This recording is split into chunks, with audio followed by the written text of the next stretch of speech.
4 morros são muito importantes para a formação da cidade do Rio de Janeiro. Isso ainda no século XVI, no início da colonização do Rio de Janeiro. Que são os morros do Castelo, né? O morro de São Bento, o morro da Conceição e o morro justamente de Santo Antônio. É a partir desses 4 morros que a cidade se forma, nas franjas desse morro que a cidade se forma. O Morro de Santo Antônio era um morro que ficava numa região limite da cidade, em direção à Zona Norte. De frente, beirando a Baía de Guanabara, ficava, né? Agora foi removido, né? Mas ficava um pouquinho antes, foi removido um pouquinho antes do Morro de Santo Antônio. Ficava o Morro do Castelo.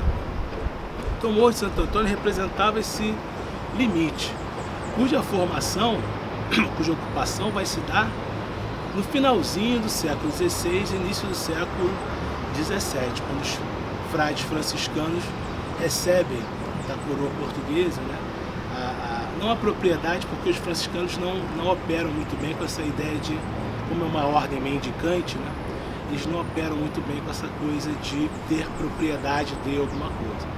Mas eles aceitam de bom grado o terreno para eles construírem, né, no pé do morro, o convento de Santo Antônio. Era como se fosse, a gente pudesse dizer assim, o início do Morro de Santo Antônio era como se fosse uma espécie de subúrbio, né, dessa cidade em formação, uma região longínqua. E tinha uma lagoa de fronte, que era a lagoa de Santo Antônio. Assim como boa parte da cidade do Rio de Janeiro, era uma cidade que vivia basicamente do seu porto. Então tudo que não fosse ligado ao comércio acabava ficando meio que ausente de uma dinâmica urbana mais complexa. A ocupação ela vai ser bastante diversa, porque além do convento, depois ao lado a gente vai ter a construção da Ordem Terceira de São Francisco, que é uma seção da própria Ordem Franciscana a uma Irmandade Leiga, né? E ali se constrói um hospital. Então tem uma função pública importante, tem alguns edifícios militares que se instalam ali, tem a instalação de um observatório mais à frente, né, da Escola Politécnica, né? E no final do 19, aí sim, começa uma ocupação de casebres, né, que vão dar origem a uma favela ali no Morro de Santo Antônio, que era aí sim, já no 19, uma região central, é um morro que tem um papel fundamental ali. Muitas vezes é visto como um atraso, né, a urbanização, mas enfim, a ocupação no 19 ela se consolida melhor. Ao longo de todo o século XIX, o Rio de Janeiro ele vai passar por uma série de melhoramentos, sobretudo a partir da chegada da corte em 1808. Estes melhoramentos eles vão implicar em uma dificuldade, né, de se absorver uma demanda de moradia, sobretudo das camadas mais pobres da população. Vão sendo expulsas gradativamente do núcleo principal da cidade, do centro urbano. Já havia uma forte noção de que a expulsão das camadas mais pobres, quer dizer, o encarecimento do solo urbano no centro do Rio de Janeiro, impulsionava a formação de cortiços, de casas de cômodo.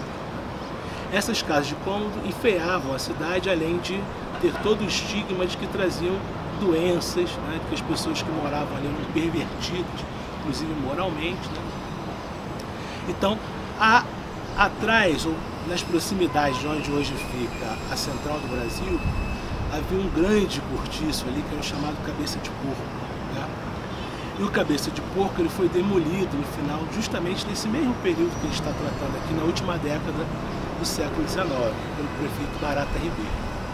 Ora, as pessoas que moravam no Cabeça de Porco, né, com o próprio material, né, da demolição do Cabeça de Porco, né, começaram a pegar aquele material e construir os seus próprios casebres também no Morro da Providência. Né? Então, nesse sentido, as remoções, né, claro que ele está tratando de um cortiço, não de uma remoção de favela, que vai ser a tônica do século XX. Né? Mas já está ali um jogo que vai atravessar o século seguinte inteiro no Rio de Janeiro, que é esse jogo entre remoção e favelização. A medicina, o discurso médico, ele vai ter praticamente um monopólio sobre a cidade, sobre o que deveria ser feito ou não da cidade, até meados do século XX, se a gente quiser colocar assim. Mesmo quando surge a figura do urbanista, que é a figura do especialista na cidade, o urbanismo em seu início tem muitas metáforas médicas, por exemplo, metáfora da circulação, né?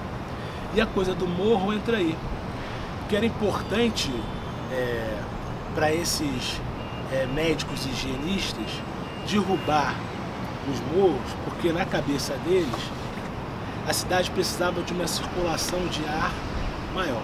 O Rio de Janeiro tinha um problema, né, que o singularizava dentre várias outras cidades, não só do Brasil, mas do mundo, que é essa quantidade enorme, né, de morros e de alagadiços, de lagoas, né, no centro urbano da cidade.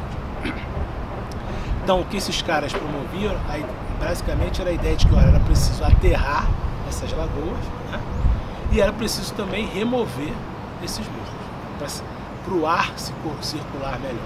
A ideia de remover morros vem muito daí, desse saber médio que encara a cidade como um corpo, e como um corpo que tem as suas doenças. O morro seria uma dessas doenças. Então era preciso curar a cidade dessas coisas. Em 20 se destrói o morro bem abaixo, o Morro do Castelo. É um contexto interessante porque a década de 20 para o Rio de Janeiro é a década onde vai se comemorar. O Rio de Janeiro é a capital. Então a gente está discutindo comemoração de centenários da independência. Então começa a se pensar numa cidade que não pode mais conviver com o atraso que representava a colônia. Então o Morro do Castelo passa a ser visto como um atraso nessa cidade bonita, né? Os cronistas da época começam a lançar a imagem de que o Rio de Janeiro era uma cidade mulher, porque formosa, porque cheia de curvas, porque ligado ao que estava acontecendo, muito cosmopolita, ligado ao que estava acontecendo com o mundo inteiro, né? Tudo que havia de mais moderno. Então, o sujeito que fosse ao Teatro Municipal, que era um espaço elegante da época, se ele olhasse para trás da Biblioteca Nacional, o que ele via nada menos era a encosta do Morro do Castelo. Ele via casebres ali, criação de porco, roupa de varal, enfim. Era um contraste que passou a ser inadmissível. O Morro de Santo Antônio, ele vai nesse bojo. Até aí, né, havia já alguns projetos para remover também o Morro de Santo Antônio, mas esse projeto ele só vai ganhar corpo na década de 40. 20 anos depois, mais ou menos, do arrasamento do Morro do Castelo. Quando a gente tem o primeiro grande programa político para resolver o problema das favelas, em 1941, com o prefeito Henrique Dodsworth. O prefeito Henrique Dodsworth é outro que vai fazer um monte de obras no centro. A principal delas é a Presidente Vargas. Ali as favelas já chamam muita atenção como um problema. Então começa a ideia de, olha, preciso eliminar as favelas, de alguma forma. Havia a ideia de construir os primeiros parques proletários, que é tirar esse pessoal das favelas e jogar para esses parques que seriam provisórios, mas isso acontece principalmente na Zona Sul. Mas ali o Morro de Santo Antônio também vê pela primeira vez, meio que decretado o seu fim, né? Isso não acontece meio que por sorte, porque acaba o dinheiro. A década de 40 e a década da segunda, início da década de 40 é a década da Segunda Guerra Mundial. O Brasil está às voltas com isso. Já tem uma série de obras rolando e o Henrique Dodsworth não consegue falta grana para o erário municipal para derrubar, para contratar todo o maquinário para colocar abaixo o Morro de Santo Antônio. A Lapa, a região da Lapa, é uma região, a gente tem esse imaginário boêmio da Lapa, né, e tudo mais, e é uma região que ela ganha muito, esse imaginário ela ganha muito a partir desses moradores ali do Morro de Santo Antônio, porque são eles que estão ocupando aquela região ali. Então na virada do 19 para o 20, né, aquela região era frequentada muito por essa população. O Morro de Santo Antônio era um morro muito grande. A gente passa ali hoje e só vê um pedacinho, né?